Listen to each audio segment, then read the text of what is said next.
الحمدللہ رب العالمین والصلاة والسلام علی رسولہ الکریم، اما بعد۔ آج ہم جانیں گے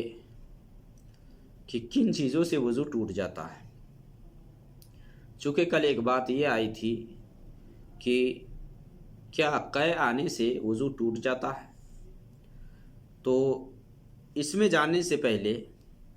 قے سے وضو ٹوٹتا ہے یا نہیں ٹوٹتا ہے، ہم ان چیزوں کو جان لیتے ہیں اختصار کے ساتھ کہ جس سے وضو ٹوٹ جاتا ہے۔ جن میں سے کوئی چیز لاحق ہو تو وضو ٹوٹ جائے گا۔ نبی صلی اللہ علیہ وسلم کی حدیث صحیح بخاری کے اندر کہ آپ صلی اللہ علیہ وسلم نے فرمایا لا تقبل صلاۃ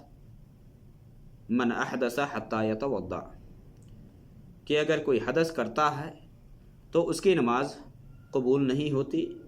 جب تک کہ وہ وضو نہ بنا لے، وضو نہ کر لے تب تک اس کی نماز نہیں ہوتی۔ لا يقبل اللہ صلاۃ احدکم اذا احدث حتی یتوضا، کہ تم میں سے کسی کی نماز کو اللہ رب العالمین قبول نہیں کرتا جب وہ حدث کرتا ہے، تو اس کی نماز یعنی ناپاکی میں نماز نہیں ہوتی یہاں تک کہ وہ وضو نہ کر لے۔ قرآن کریم کے اندر اللہ رب العالمین نے یہ بیان فرمایا ہے وَإِن كُنتُم مَّرْضَىٰ أَوْ عَلَىٰ سَفَرٍ أَوْ جَاءَ أَحَدٌ مِّنكُم مِّنَ الْغَائِطِ أَوْ لَامَسْتُمُ النِّسَاءَ فَلَمْ تَجِدُوا مَاءً فَتَيَمَّمُوا صَعِيدًا طَيِّبًا، کہ جب تم میں سے کوئی بیمار ہو جائے یا سفر میں ہو یا پیشاب اور پیخانہ سے واپس آئے اور پانی نہ ملے، یعنی پیشاب اور پیخانہ سے واپس آئے یا اسی طرح سے بیوی سے ہم بستری کرے اور پھر پانی نہ ملے تو پاک مٹی سے تیمم کر لے، ناپاکی میں نماز نہیں ہوتی۔ صحیح بخاری کی جو حدیث ہے جس میں کہ نبی صلی اللہ علیہ وسلم نے فرمایا کہ اللہ رب العالمین نماز قبول نہیں کرتا جب تک کہ آدمی وضو نہ کر لے، حدث لاحق ہونے کے بعد جب تک طہارت نہیں لے لیتا تب تک اس کی نماز نہیں ہوتی۔ ابو ہریرہ سے پوچھا گیا کہ یہ حدث کیا ہے، مل حدث، اور ایک شخص حضر موت کا رہنے والا تھا، اس نے پوچھا تو ابو ہریرہ رضی اللہ تعالی عنہ نے کہا کہ فسا اور دورات ہے۔ فسا اس حدث کو کہا جاتا ہے کہ آدمی ہوا خارج کرے جس میں آواز نہ ہو، یعنی ہوا خارج ہو آواز کے بغیر تو اس کو فسا کہا جاتا ہے، اور دورات اس ہوا کو کہا جاتا ہے کہ جس میں آواز ہو، آواز آئے۔ تو ابو ہریرہ رضی اللہ تعالیٰ عنہ نے حدث کے بارے میں بیان فرمایا، اور حدث یہ دو طرح کا ہے، ایک ہے حدث اصغر اور دوسرا ہے حدث اکبر۔ حدث اصغر سے مراد کہ وہ ناپاکی کہ جس میں وضو ہے، غسل نہیں ہے، جیسا کہ مان لے پیشاب ہے، پیخانہ ہے، اسی طرح سے ہوا خارج ہو جائے، تو اس سب میں یہ سب لاحق ہونے کے بعد اس میں سے کوئی بھی چیز لاحق ہو، چاہے کوئی پیشاب پیخانہ سے آیا ہے یا مان لے ہوا خارج ہو جائے یا کوئی گہری نیند سو جاتا ہے، تو اس میں وضو ہے، وضو سے آدمی پاک ہو سکتا ہے، طہارت حاصل کر سکتا ہے۔ اور حدث اکبر سے مراد یعنی وہ ناپاکی کہ جسے لاحق ہونے کے بعد غسل ہے، غسل فرض ہو جاتا ہے یا واجب ہو جاتا ہے، جیسا کہ احتلام آ جائے یا بیوی سے ہم بستری کر لے یا عورت ہے حیض آ جاتا ہے یا نفاس آ جاتا ہے، تو اس سب سے طہارت لینے کے لیے غسل ضروری ہے، غسل ہے اس میں۔ تو حدث اصغر میں وضو ہے، وضو سے آدمی پاکی حاصل کر کے نماز پڑھے گا، لیکن حدث اکبر سے پاک ہونے کے لیے غسل ضروری ہے۔ جیسا کہ صفوان بن عسال رضی اللہ تعالی عنہ بیان فرماتے ہیں، نبی صلی اللہ علیہ وسلم سفر میں حکم دیا کرتے تھے کہ سفر میں 3 دن اور 3 راتیں اپنے موزوں کو نہ نکالیں الا من جنابہ، ہاں جنابت اگر لاحق ہو جائے تو ایسی صورت میں موزہ کو نکالنا ہے کیونکہ غسل کرنا ہے۔ ولیکن من غایت او بول او نوم،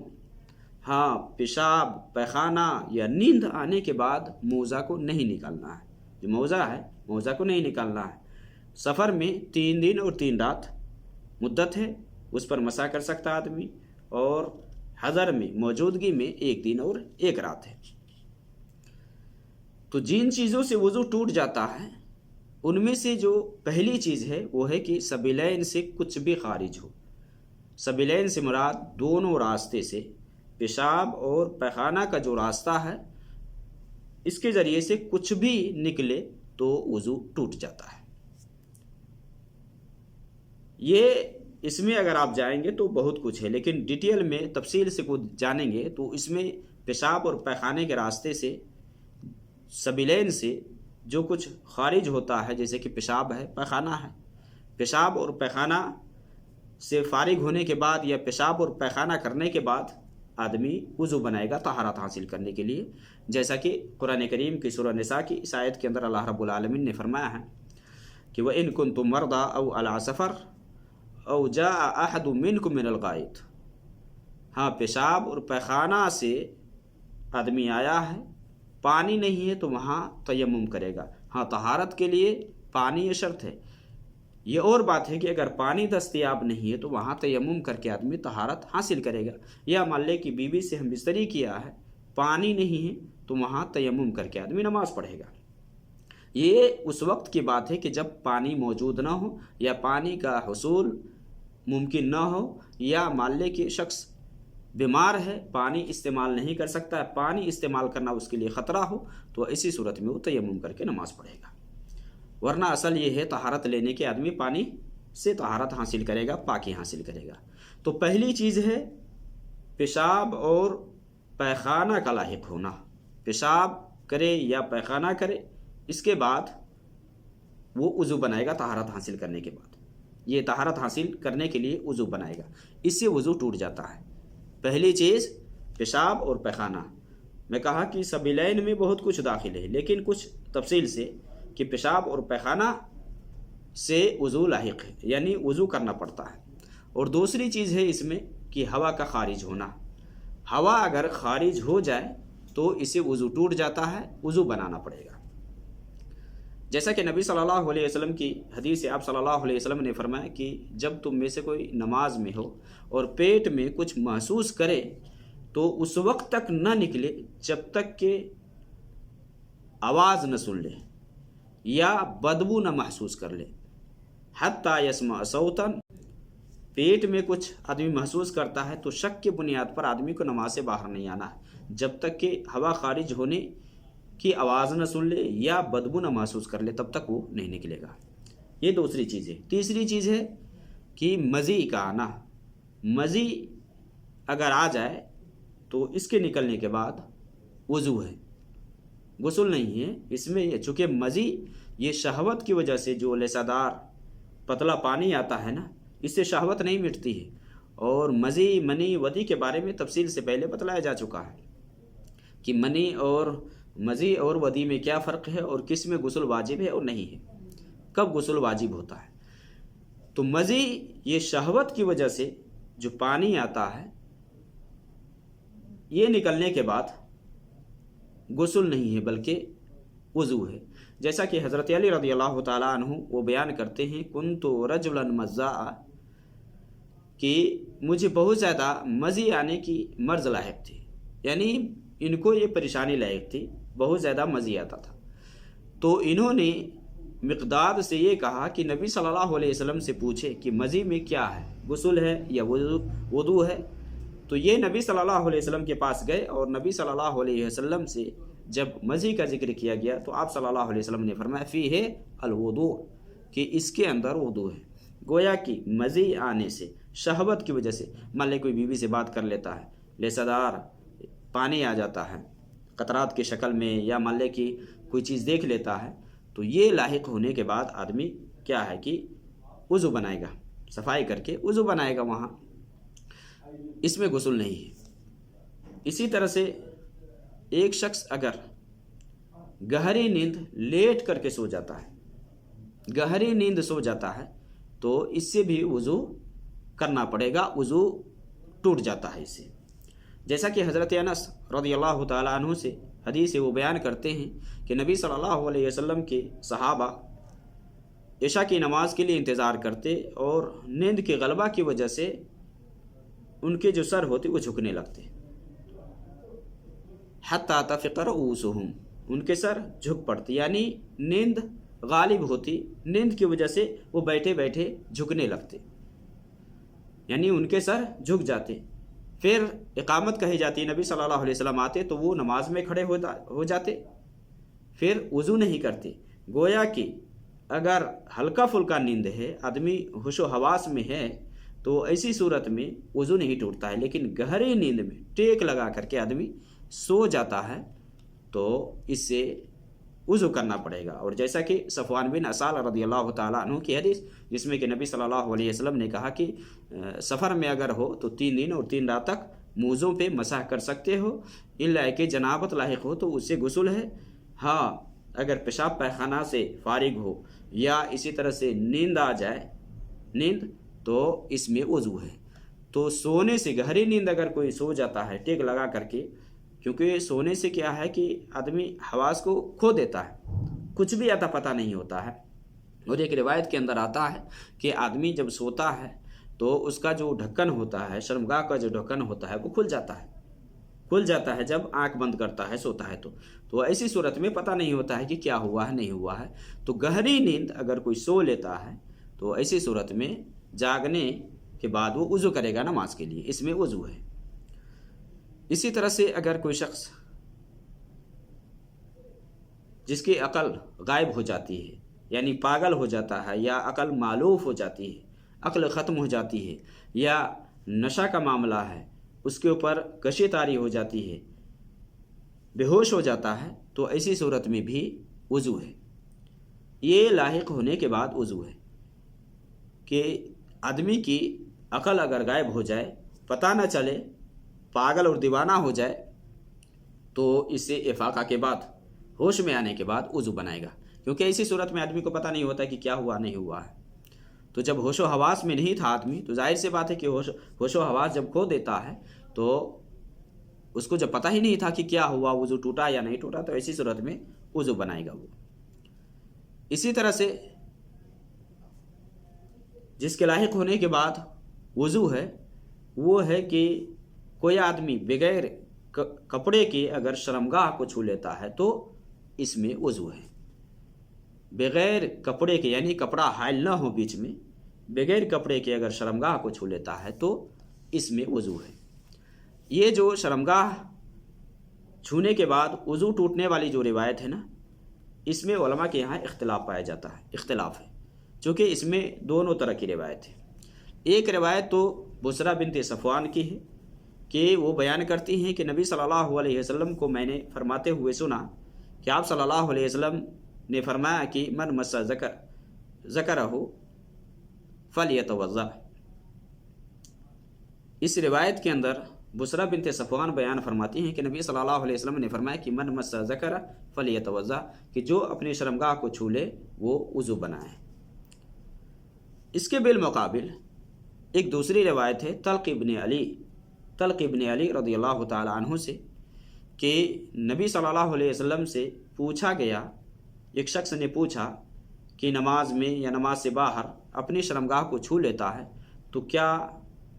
اس کے اوپر وضو ہے یا اس کا وضو ٹوٹ جاتا ہے؟ تو نبی صلی اللہ علیہ وسلم نے فرمایا کہ نہیں،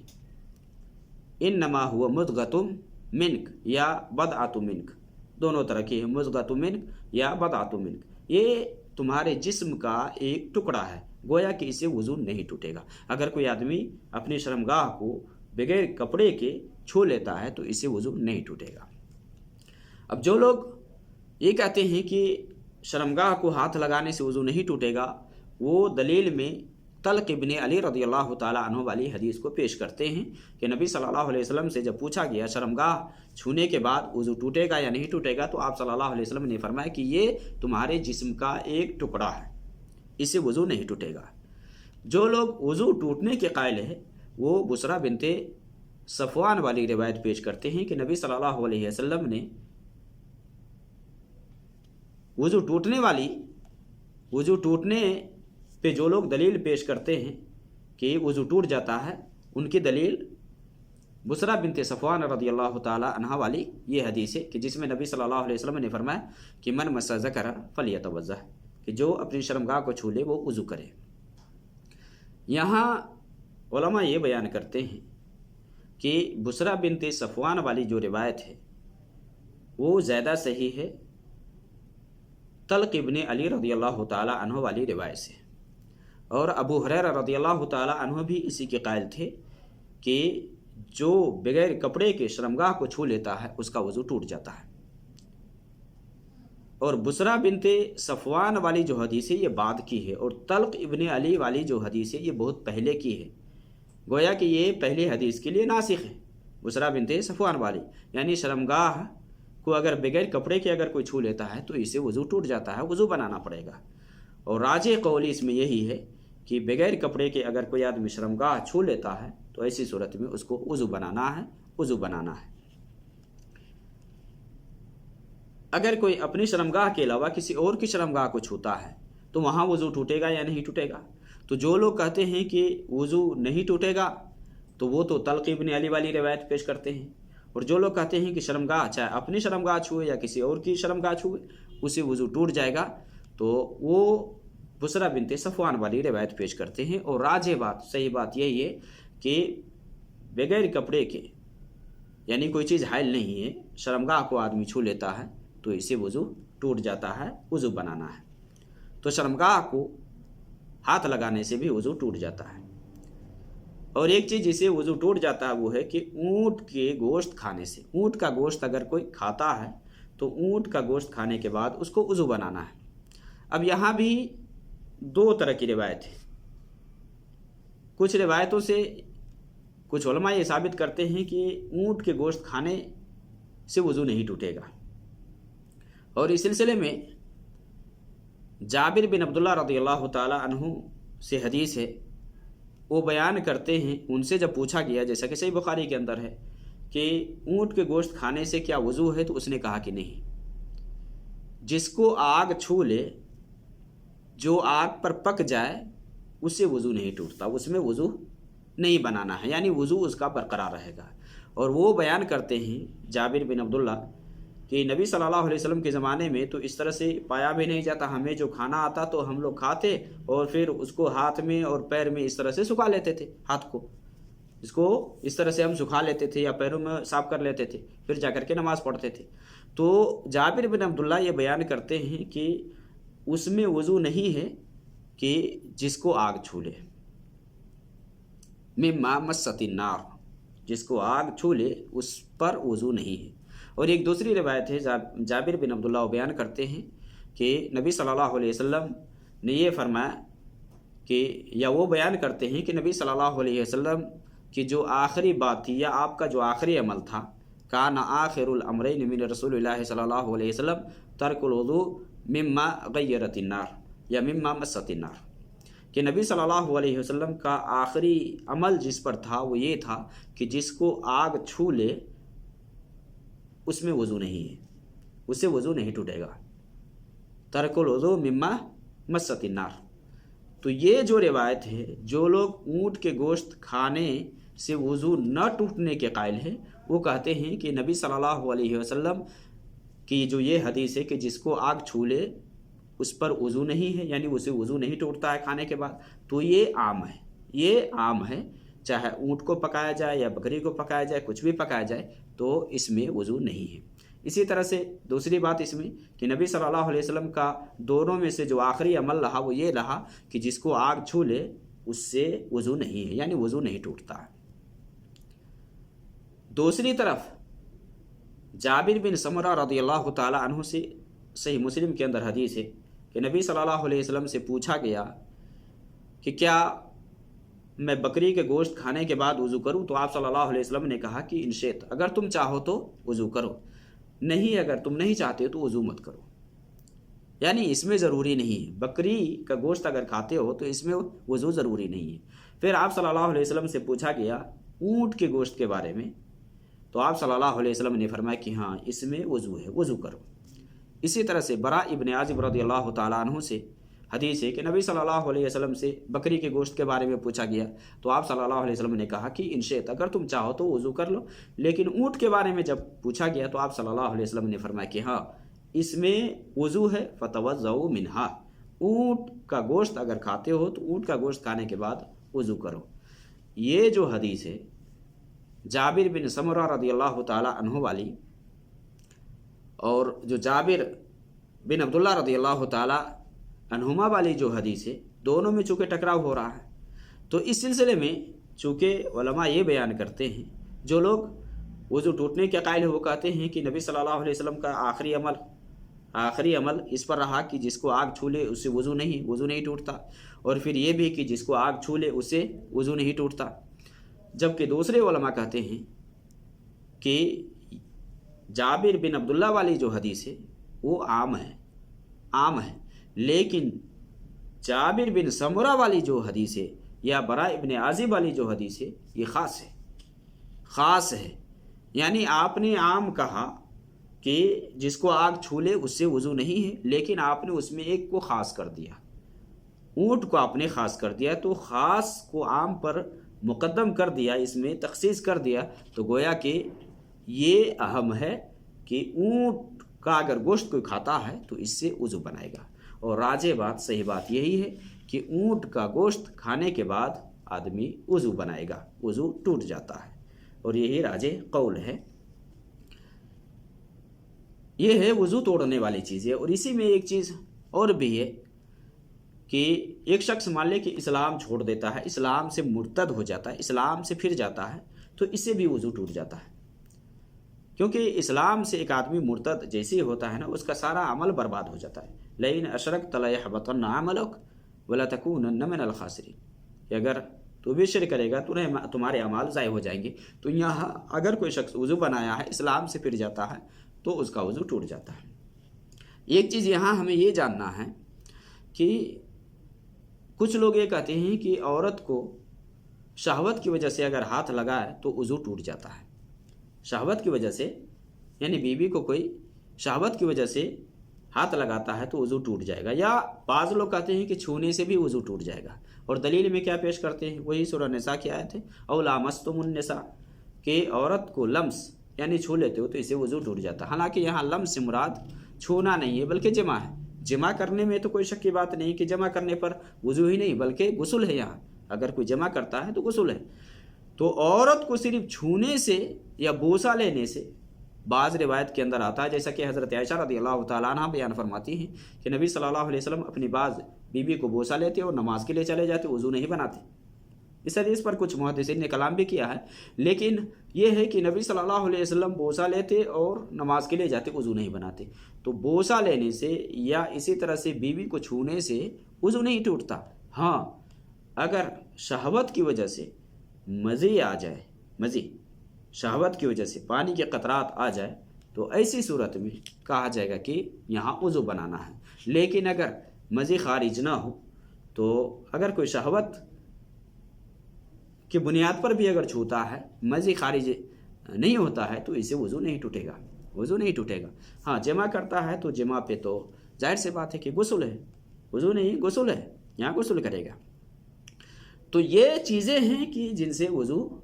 ٹوٹ جاتا ہے. جن چیزوں میں غسل ہے وہ ہے کہ احتلام، اسی طرح سے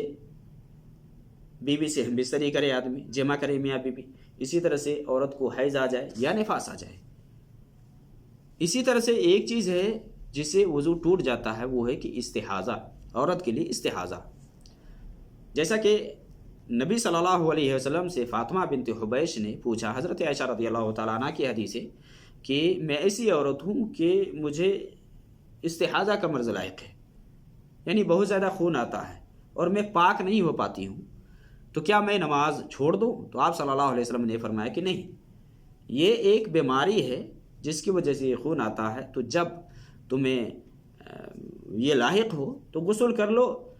یعنی زیادہ آئے تو اس کے بعد فتوضئی ثم توضئی لکل صلاۃ، ہر نماز کے لیے وضو کرو. تو استحاضہ کا جو خون ہے یہ حیض اور نفاس کے علاوہ یہ خون ہے جو بیماری کی وجہ سے آتا ہے. بیماری کی وجہ سے، ایک رگ پھٹنے کی وجہ سے یا بیماری کی وجہ سے یہ خون آتا ہے، استحاضہ کا خون ہے، یہ حیض یعنی حیض جو مہینے میں عورت کو جو ٹائمنگ ہے جو خون آنے کا، وہ ٹائم وہ جو خون آتا ہے اس کو حیض کہا جاتا ہے۔ اور نفاس بچہ ولادت کے بعد یا بچہ پیدا ہونے کے بعد جو خون آتا ہے وہ نفاس ہے۔ تو حیض اور نفاس کے علاوہ جو خون ہے اس کو استحاضہ میں مانا جاتا ہے، اور استحاضہ میں ایک عورت کے لیے نماز روزہ سب ہے، وہ نماز پڑھے گی، شوہر کے لیے بھی حلال ہے، لیکن یہ جب خون آئے تو اس میں وضو ہے، اس میں وضو ہے۔ استحاضہ کا خون آئے تو اس میں وضو ہے۔ اگر کسی کے ساتھ بہت زیادہ خون آ رہا ہے تو دو نمازوں کے لیے ایک ساتھ غسل کر لے، وضو ہر نماز کے لیے الگ الگ کرے۔ اسی طرح سے اگر برابر اس کو خون آ رہا ہے تو وہ وضو بنا کر کے نماز میں داخل ہو جائے گی، اس وقت کی جو نماز ہے وہ نماز وہ پڑھے گی۔ یہ چیزیں ہیں کہ جن چیزوں سے وضو ٹوٹ جاتا ہے۔ کتنی چیز بتلائیں؟ پیشاب اور پیخانہ یعنی سبیلین میں اگر اب آئیں گے تو اس میں بہت ساری چیزیں آ جاتی ہیں، بہت ساری چیزیں سبیلین پیشاب اور پیخانہ کے راستے۔ ہاں یہاں ایک چیزیں بھی ہے کہ پیشاب اور پیخانہ اگر کسی اور ذریعے سے نکالا جا رہا ہے تو وہاں بھی وضو ہے، کسی اور ذریعے سے نکالا جا رہا ہے تو اس میں بھی ہے پیشاب پیخانہ سے۔ باقی اور جو چیزیں ہیں اس میں وضو نہیں ہے، ابھی ہم اس کو جانیں گے۔ تو پہلی چیز ہے پیشاب پیخانہ لائق ہونے کے بعد وضو ہے، اسی طرح سے ہوا خارج ہونے کے بعد وضو ہے، اسی طرح سے کہ گہری نیند آدمی سو لیتا ہے تو وضو ہے، جاگتا ہے تو، اگر ہلکا پھلکا نیند ہے بالکل ہوش و حواس میں ہے تو اس طرح سے اونگھنے سے یا سر ہلانے سے سو جانے سے اس سے وضو نہیں ٹوٹے گا۔ اسی طرح سے عقل غائب ہو جائے، پاگل ہو جائے، دیوانہ ہو جائے تو اس میں وضو ہے۔ اسی طرح سے استحاضہ ہے، استحاضہ لائق ہونے سے وضو ہے، استحاضہ کا خون آ رہا ہے تو اس میں وضو ہے۔ اور پھر شرمگاہ کو بغیر کپڑے کے اگر کوئی آدمی چھوتا ہے تو یہاں وضو ہے، بغیر کپڑے کے اگر چھوتا ہے تو یہاں وضو ہے۔ اسی طرح سے اونٹ کے گوشت کھانے سے بھی وضو ہے۔ یہ چیزیں ہیں کہ اس میں وضو ہے۔ اب یہاں بات ہے کہ دیکھیے جن چیزوں سے وضو نہیں ٹوٹتا ہے، جن چیزوں سے وضو نہیں ٹوٹتا ہے ان میں کیا ہے؟ ایک چیز کہ پیشاب اور پیخانے کے علاوہ کہیں اور جسم کے کسی اور حصہ سے خون آئے یا پیپا یا کوئی اور چیز خارج ہو تو اس سے وضو نہیں ٹوٹے گا۔ پیشاب اور پیخانے کے راستے کے علاوہ کہیں سے بھی خون آ جائے، خون نکلنے سے وضو نہیں ٹوٹتا ہے۔ جیسا کہ صحابہ کے بارے میں آتا ہے، ایک جنگ ذات الرقاع میں کہ ایک انصاری صحابی نماز پڑھ رہے تھے، اس کو تیر لگا تو وہ اسی میں نماز پڑھتے رہے، 3 تیر لگا اس کو۔ تو اس پر عمل رہا ہے صحابہ کا کہ خون نکلنے کی حالت میں بھی وہ نماز پڑھتے رہے، تو خون نکلنے سے، خون یہ ناقض وضو نہیں، اسے وضو نہیں ٹوٹے گا۔ اسی طرح سے پیپ نکل جائے یا کوئی پھوڑا ہے، پھنسی ہے، اس سے کچھ بہہ جائے تو اسے وضو نہیں ٹوٹتا ہے۔ اسی طرح سے جن چیزوں سے وضو نہیں ٹوٹتا ہے، مان لے قے آ جائے، قے آنے سے بھی وضو نہیں ٹوٹتا ہے۔ اسی طرح سے نکسیر آ جائے یعنی ناک پھوٹ جائے، ناک میں سے خون بہنے لگ جائے تو اس سے وضو نہیں ہے۔ یا اسی طرح سے مان لے کہ پیٹ میں کوئی آدمی کچھ محسوس کرتا ہے کہ ہوا خارج ہوئی نہیں ہوئی، اس طرح سے محسوس یعنی شک کے بنیاد پر آدمی نہیں نکلے گا نماز سے، اسے وضو نہیں ٹوٹے گا جب تک کہ آواز نہ سن لے یا بدبو نہ محسوس کر لے۔ یہ چیزیں ہیں کہ جن سے وضو نہیں ٹوٹتا ہے۔ بات آئی تھی قے کرنے کے بعد وضو ٹوٹتا ہے یا قے آنے کے بعد وضو ٹوٹتا ہے یا نہیں ٹوٹتا ہے۔ تو دیکھیے اس سلسلے میں احناف کے یہاں عام طور سے یہ بات پائی جاتی ہے کہ ان کے یہاں ہے کہ اگر قے آ جائے تو اسے وضو ٹوٹ جاتا ہے۔ دلیل میں ابن ماجہ کی ایک حدیث ہے، حضرت عائشہ رضی اللہ تعالی عنہ بیان فرماتی ہیں کہ نبی صلی اللہ علیہ وسلم نے یہ فرمایا کہ من اصابہ قی او رعاف او قلس او مزی فلینصرف، کہ اگر کسی شخص کو قے لاحق ہو جائے یعنی قے آ جائے،